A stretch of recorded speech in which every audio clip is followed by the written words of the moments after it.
Gini, saya punya anak usia 12 tahun, namanya Aska, mungkin kalian tahu. Aska ini dislektik, sama seperti saya. Kita punya kelainan di saraf otak yang tidak bisa fokus ke satu titik. Aska juga punya kelainan seperti itu. Namun, anak saya saat ini juara 1 di kelas dan di sekolah. Jadi, ya udahlah, kita bicara knowledge-nya dia bagus.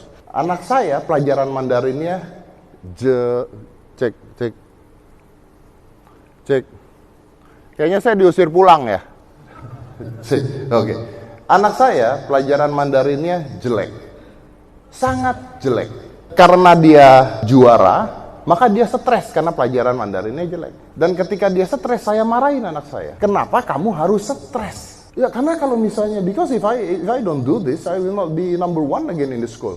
Dan saya nanya, siapa yang minta kamu jadi nomor 1 di sekolah tuh siapa?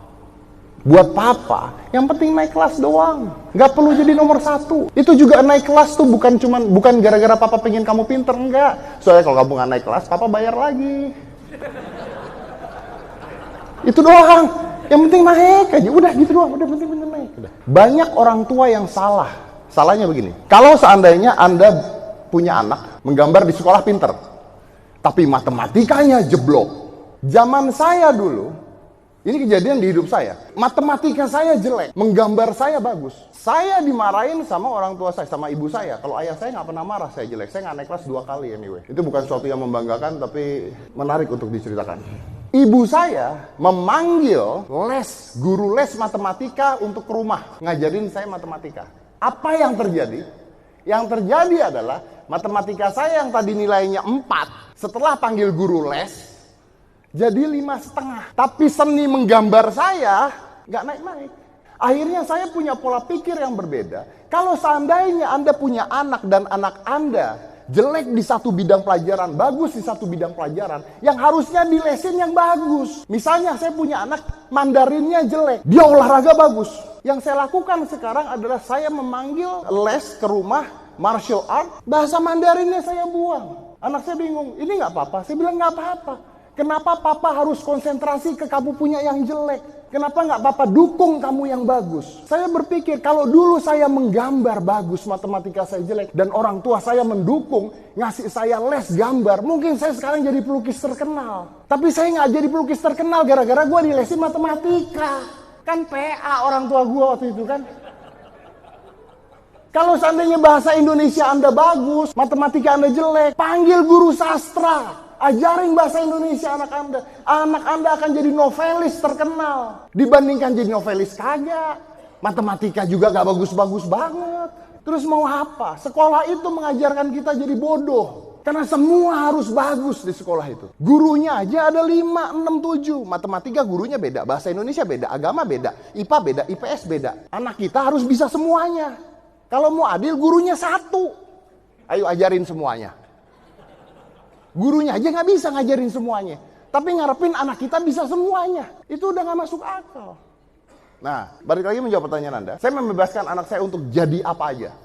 Dia sama dengannya. Dia pengen jadi YouTuber. Dan nggak saya bantu. Saya tuh bukan selebriti yang jualan anak. Kalau Anda lihat kan banyak selebriti yang anaknya dijualin endorse.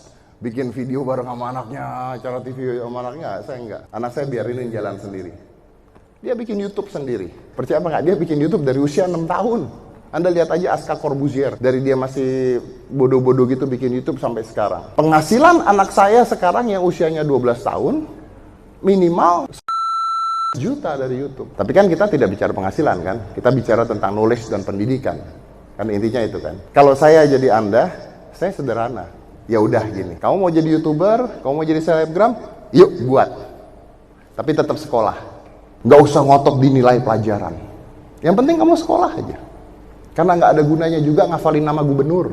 Ngafalin peta buta tuh nggak ada gunanya. Gue dulu ngafalin peta buta, saya ngafalin peta buta dibohongin. Saya udah apal, tiba-tiba sekarang keluar GPS. Kan kurang ajar kan? Karena di zaman nanti, sukses tidak melihat dari nilai sekolah. Tapi sukses dinilai dari kreativitas apa yang bisa mereka lihat nanti. Percaya apa tidak? Google sama Apple sekarang, termasuk saya, kalau saya nerima pegawai, saya selalu bilang, kalau Anda mau kerja sama saya, jangan anggap Anda kerja. Anda anggap Anda belajar. Itu yang saya bilang. Apakah saya pernah melihat orang yang kerja sama saya S1, S2, atau S3? Enggak. Dan Google sama Apple sekarang sudah tidak melihat ijazah. Aneh nggak? Google perusahaan besar, Apple perusahaan besar, udah nggak ngeliat ijazah. Jadi mereka bukanya gini, dibuka lowongan untuk ilustrator, nggak ditulis tuh, minimal S1, S2, nggak ditulis, ilustrator. Udah datang 100 orang, dikasih, coba buat temanya ini, tag, buat 100 orang. Dari 100 orang, dilihat yang terbagus, diambil. Mau dia tamatan SD juga nggak peduli. Kenapa? Karena kan yang mau dijual, yang mau dikerjakan kan ilustratornya, bukan S1, S2, S3-nya. Berapa banyak anak S1, S2, S3 the cafe yang nggak bisa gambar. Anak S1, S2, S3 komunikasi, suruh berdiri di sini ngomong dengan kalian, belum tentu bisa ngomong. Saya butuh orang bekerja buat saya untuk ngedit video contohnya. Saya nggak bilang minimal S2. Ada berapa orang datang? Nih, gua kasih mentah, editin. Begitu saya edit, saya lihat, tek. Oh, ini paling bagus. Kasih lagi, 2 kali, tetap paling bagus. Oke, lu kerja sama gue. Gue nggak nanya dia S1 apa S2. Yang gue tahu adalah dia bisa ngedit bagus. Ketika saya tanya, lu lulus S1 apa enggak? Enggak lulus, Mas. SMA.